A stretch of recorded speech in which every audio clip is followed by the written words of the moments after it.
Em nome do Pai, do Filho e do Espírito Santo. Amém. Ave Maria, cheia de graça, o Senhor é convosco. Bendita sois vós entre as mulheres, e bendito é o fruto do vosso ventre, Jesus.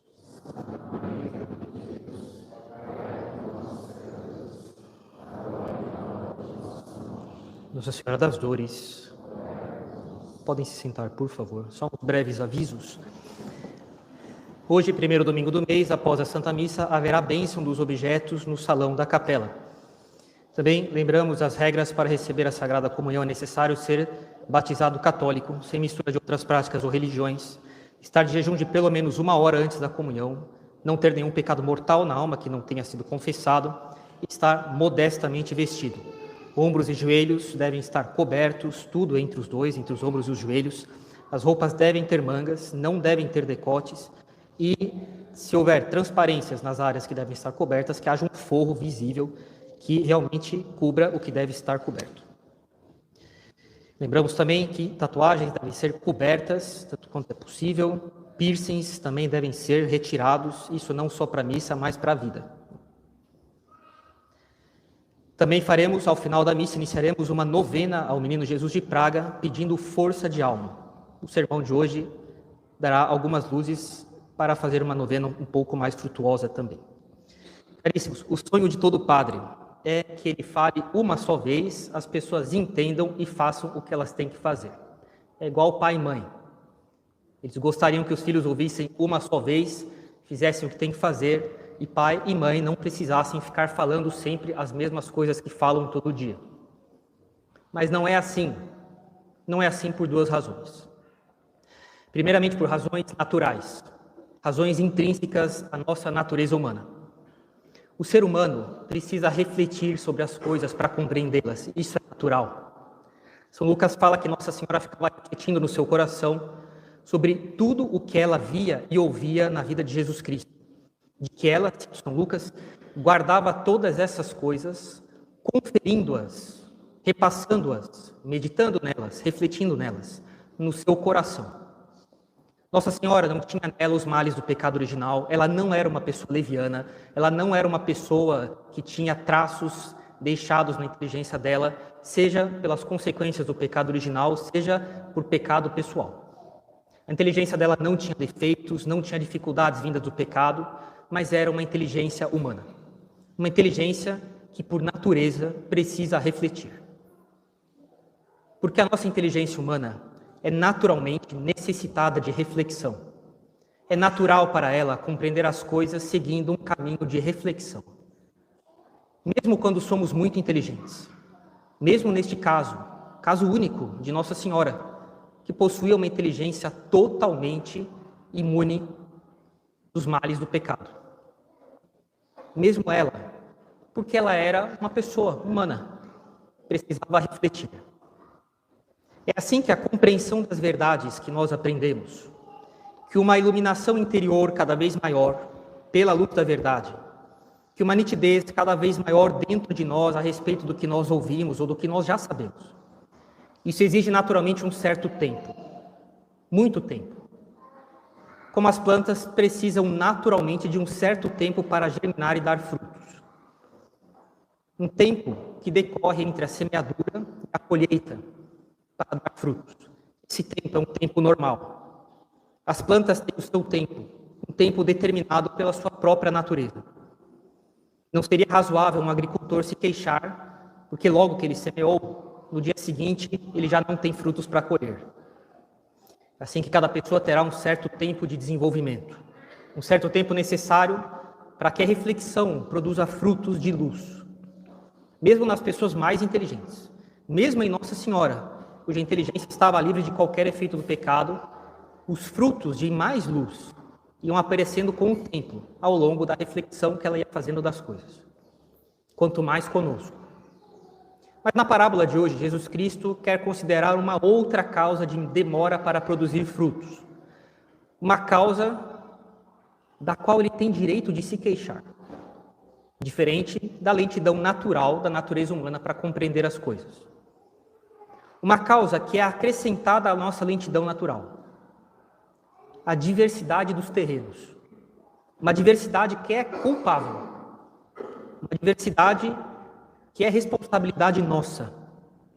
Uma diversidade que é fruto de falta de preparação pessoal, que é fruto na presença do terreno ali de coisas prejudiciais ao desenvolvimento da semente, da nova vida, da verdade que Jesus Cristo nos dá. É assim que São João Crisóstomo diz: há pessoas negligentes, pessoas tíbias, pessoas desdenhosas. Há pessoas que recebem as verdades que ouvem sem nenhuma fé, sem nenhuma inteligência e sem intenção nenhuma de colher frutos. Há pessoas que dão ocasiões aos demônios, aos espíritos imundos, para que eles arranquem imediatamente dos seus corações as verdades que lhes foram confiadas. Há pessoas que são superficiais, que ouvem verdades que têm consequências eternas, que têm um peso enorme na vida delas, que têm consequências imensas para as pessoas em torno delas. Mas são pessoas levianas, cuja balança da inteligência não consegue indicar para elas o peso real, a gravidade real que aquelas verdades têm, com consequências eternas. É assim que elas estão preocupadas com bens materiais aqui neste mundo, porque elas têm o coração delas apegado ao projeto de vida que elas criaram. Esse projeto não precisa ser uma coisa muito grande. Pode ser assistir uma apresentação de pagode no final de semana. Essas pessoas não se preocupam o mínimo por compreender o que de fato Jesus Cristo, Deus em pessoa, que pôs os pés nesse mundo, tem a dizer para elas. São Gregório Magno, Papa em torno do ano 600, pediu aos seus fiéis, cito ele: conservar em vossas almas a palavra de Deus que recebestes pelos ouvidos, porque a palavra de Deus é o alimento da alma. Quando a palavra que se ouviu não é retida no estômago da memória, então é como um alimento digerido que, por fraqueza do estômago, é jogado para fora. E não há esperança de que viva aquela pessoa que não retém os alimentos no estômago. Portanto, ela está em perigo de morte eterna, se ainda que receba o alimento da santa exortação, das verdades que Jesus Cristo ensinou, ela não guarda na memória essas palavras de vida, este alimento de santidade. E ele continua dirigindo-se aos seus fiéis: cuidai para que a semente não seja levada embora pelo espírito maligno, tirando essas verdades da vossa memória. Essas pessoas são aquelas que São Paulo chama de ouvintes da lei, mas não praticantes da lei. Não foram capazes de manter a semente da palavra de Deus, as verdades que elas ouvem, não foram capazes de mantê-las na profundidade da alma, não souberam recolhê-la na terra do seu coração, deixaram ela na superfície. Vieram os pássaros e comeram a semente. Estes pássaros são os demônios. É Jesus Cristo que nos diz isso em pessoa. O demônio nunca dorme. Ele está sempre procurando uma ocasião para causar dano. Na parábola do joio e do trigo, ele semeia joio de noite, enquanto os outros dormiam. O demônio nunca dorme. Está sempre procurando ocasião para causar dano.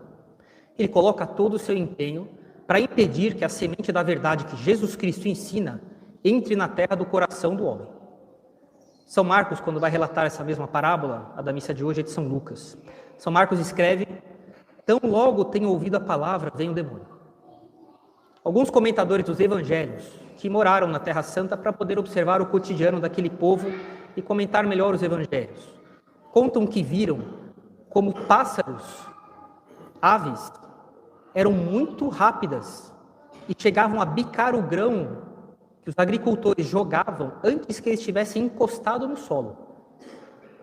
Quantas vezes, enquanto um padre está falando o que Jesus Cristo ensinou, não há um demônio na orelha de um fiel, dizendo que o padre exagera, ou alimentando distrações na imaginação, para que não preste atenção no que é dito, e assim conseguem levar embora a semente da doutrina de Jesus Cristo antes mesmo que ela pudesse cair no coração da pessoa. Há pessoas que carecem de constância, recebem o ensinamento de Jesus Cristo, tendo uma primeira reação que é cordial, que é favorável, que é inteligente, mas são inconstantes. A semente não lança raízes. Raízes precisam de tempo para penetrar no solo. Quem já plantou alguma folha, alguma árvore, alguma planta, sabe que depois que ela brotou inicialmente, ela passa muito tempo parecendo que não se desenvolve. Ela demora a continuar crescendo. Quem planta, ao ver o quanto ela cresce em 3, 4 dias, se diz, em 2 semanas estarei com uma planta plenamente desenvolvida. Mas aí ela para. Aos olhos de quem vê, ela não cresce mais. Na verdade, durante semanas, ela trabalhará o desenvolvimento de raízes. Depois que as raízes cresceram bem, ela continuará crescendo sobre a terra, depois de ter crescido dentro da terra. O principal trabalho é dentro da terra, é dentro do coração. É necessário que as raízes cresçam, isso exige tempo. Raízes precisam de tempo para penetrar no solo. Mas as pessoas que são inconstantes não têm raízes. A verdade que elas ouviram não penetra nelas. Não é por falta de vitalidade da semente, é por uma deficiência da terra. A semente está cheia de vida, mas a terra, comparada nessa parábola a uma terra cheia de pedras, não dá espaço. Diríamos no dia a dia, não dá que a verdade se estabeleça bem no coração da pessoa. São pessoas inicialmente que dão tempo para aquelas verdades entrando nelas, entrando com constância, com perseverança. São Cirilo de Alexandria diz que quando entram na igreja, vem uma multidão ali, participam com agrado dos atos religiosos, mas quando saem dali, não continuam praticando ao longo do tempo o que ouviram e o que elas viram na igreja. São pessoas inconstantes, uma inconstância culpável, já que é fruto da negligência e do horror ao esforço e do sacrifício.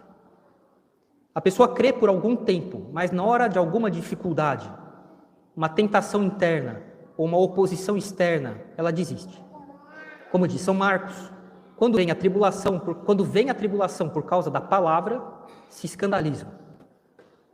Enquanto não há problemas, enquanto não tem que bater de frente com alguma coisa, com uma tentação, com uma fraqueza pessoal, com uma oposição externa, enquanto não é necessário fazer esforço, a pessoa se conserva na religião e na prática da religião. Mas quando vem alguma dificuldade, o desenvolvimento não continua. O solo com espinhos representa um coração preocupado em ter coisas.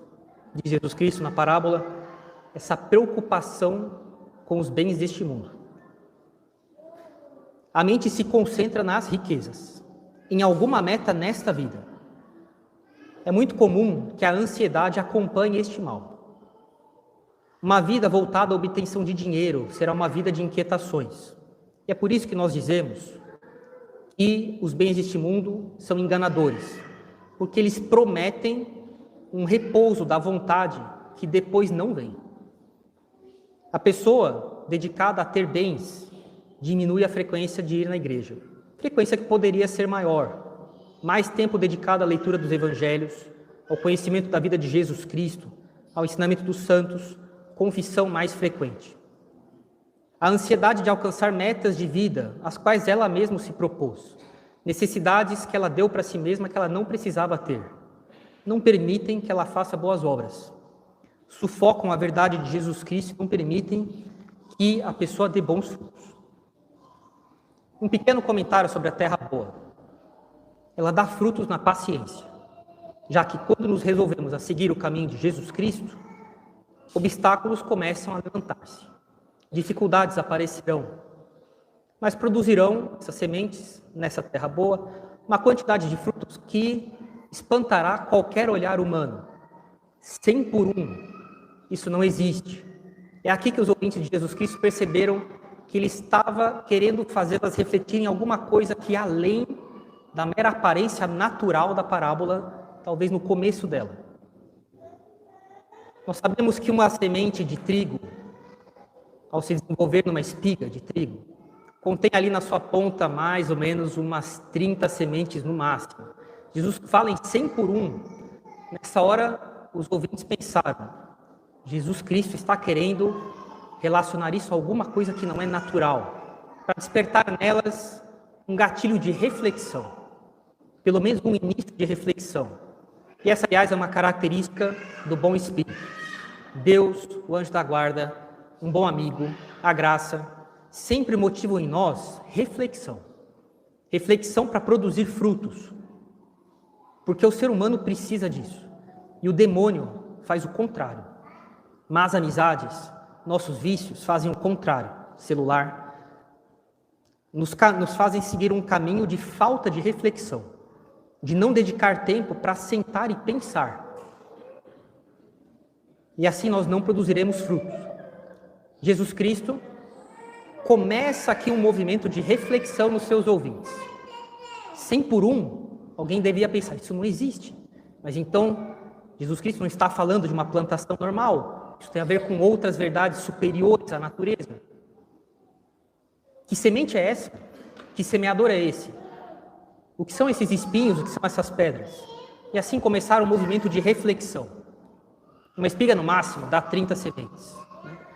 Para 100 sementes dadas a partir de uma só, é lógico que esses frutos, vindos de uma vitalidade que não é natural, são consequência de uma ação divina que acrescenta ao nosso esforço pessoal, o esforço de cultivar nossa terra. Sementes que vão além das nossas capacidades naturais.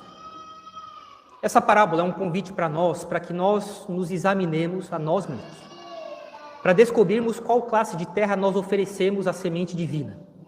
Esse semeador que saiu para semear é a segunda pessoa da Santíssima Trindade, que saiu lá de dentro de Deus para pôr os pés neste mundo e jogar verdades aqui. Essas terras somos nós, mas a qualidade dela depende de nós. Ele é misericordioso, ele lança sementes em qualquer terra. Pode ser que dê algum fruto.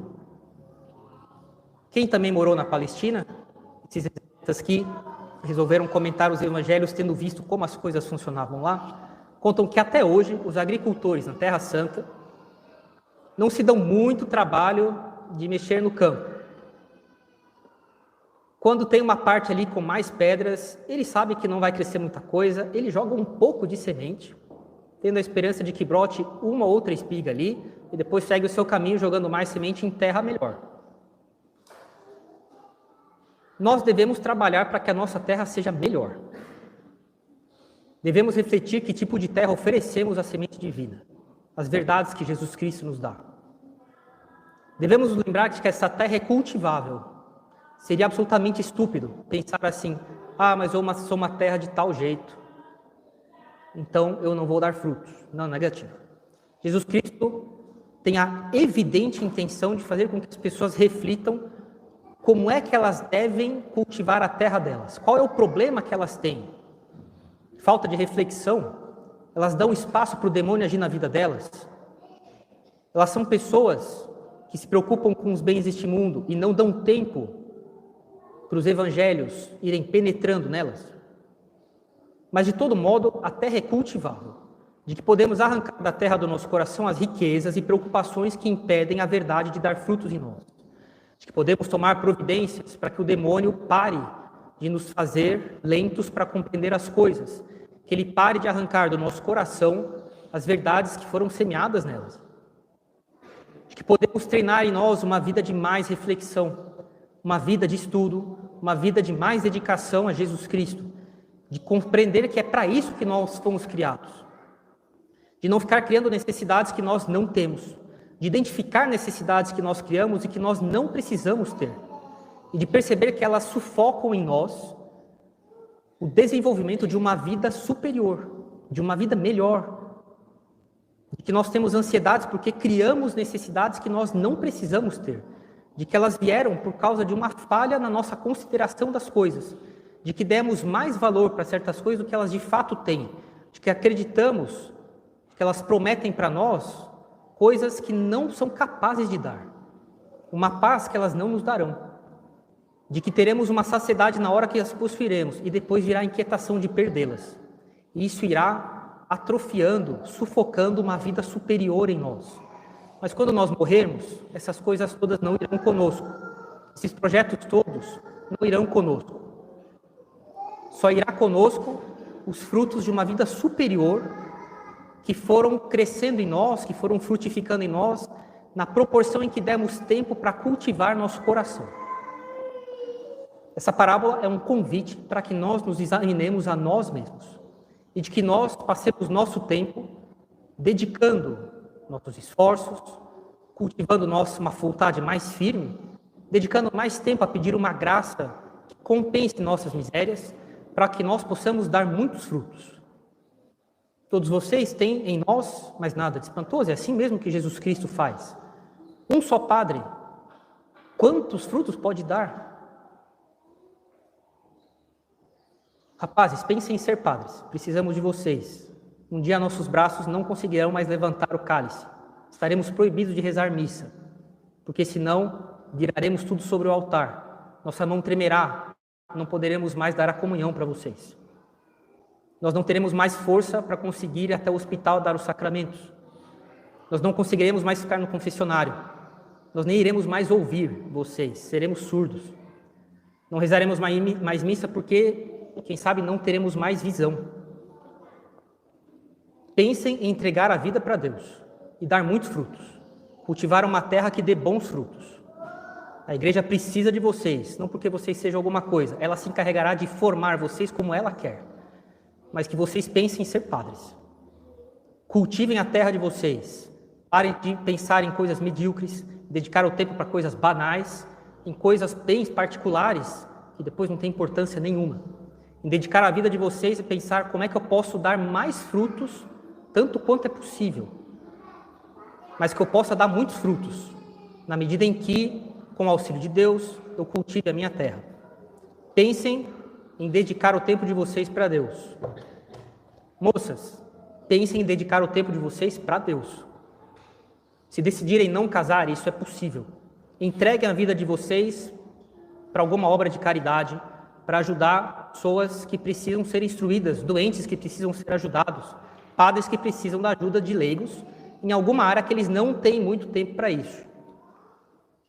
Dediquem uma vida no celibato, para ajudar o próximo, não para viver como alguém que se preocupa com a sua própria vida, mas alguém que, dedicando o seu tempo para Deus, não estando casada, tem mais tempo para pensar, estudar, rezar, contemplar as coisas de Deus, cultivar melhor a alma. Isso terá consequências numa maior felicidade no céu. Você que é casado, ou pense em casar de maneira legítima. Pense em como é que a vida na família poderia ser melhor. Como cultivar melhor a inteligência dos filhos de vocês. Cultivar melhor o tempo usado em família. Cultivar melhor as qualidades que Deus deu para cada um. Como tirar os espinhos e as pedras do terreno da família. Como dedicar mais tempo à família à reflexão. Como enxugar os esforços que são dados em família para bens neste mundo e criar necessidades que não precisa ter. E assim dar mais frutos para Deus. Insisto muito, essa parábola é um convite para que nós nos examinemos a nós mesmos, para descobrirmos que classe de terra nós oferecemos para a semente divina e assim darmos muitos frutos, frutos que irão além do que nós seríamos capazes de imaginar e que nós somos mesmo naturalmente capazes, por causa de uma vitalidade sobrenatural que a verdade de Jesus Cristo tem nas almas. Pensemos nisso, dediquemos nosso tempo para trabalhar nossa terra, deixemos de lado o celular, preocupação com um monte de banalidades, de coisas bem particulares, histórias particulares de pessoas que nem precisariam ser conhecidas por nós, e que nós dediquemos nosso tempo para cuidar de nós. Nós devemos passar nosso tempo pensando em nossa vida, sem ser egoístas, mas pensando em como dar uma terra melhor para Deus, e assim produzirmos frutos 100 por 1, frutos que terão consequências para a vida eterna e que farão com que Jesus Cristo possa ficar feliz, satisfeito de ver que, ao lado de pessoas que não dedicaram o seu tempo, que não produziram bons frutos, para dar bons frutos por culpa delas, que ao lado dessas pessoas, aquelas pessoas que, por responsabilidade pessoal, dedicaram esforço e tempo para cultivarem-se a si mesmas, que elas dão frutos que compensam muito mais aqueles frutos que não foram dados pelas pessoas que foram negligentes. Que nós examinemos nossa consciência, vejamos que tipo de terra nós somos, se temos necessidades que nós criamos para nós que não são necessárias, se isso nos dá ansiedades e angústias e tira o nosso tempo para nos dedicarmos mais a Deus, dar frutos de vida eterna, se somos inconstantes e que nós criemos mais força de vontade. O menino Jesus nos ajude por meio dessa novena. Quem quiser continuar essa novena sempre, mesmo depois de termos terminado ao longo desses 9 dias, faça bom proveito desses esforços. E trabalhe a si mesmo para dar frutos para a vida eterna, como Jesus Cristo veio neste mundo para que eles fossem dados para nós, saiu do seio de seu Pai, pôs os pés nesta vida para semear palavras de vida eterna, para que elas dessem frutos e frutos em abundância. Em nome do Pai, do Filho e do Espírito Santo. Amém.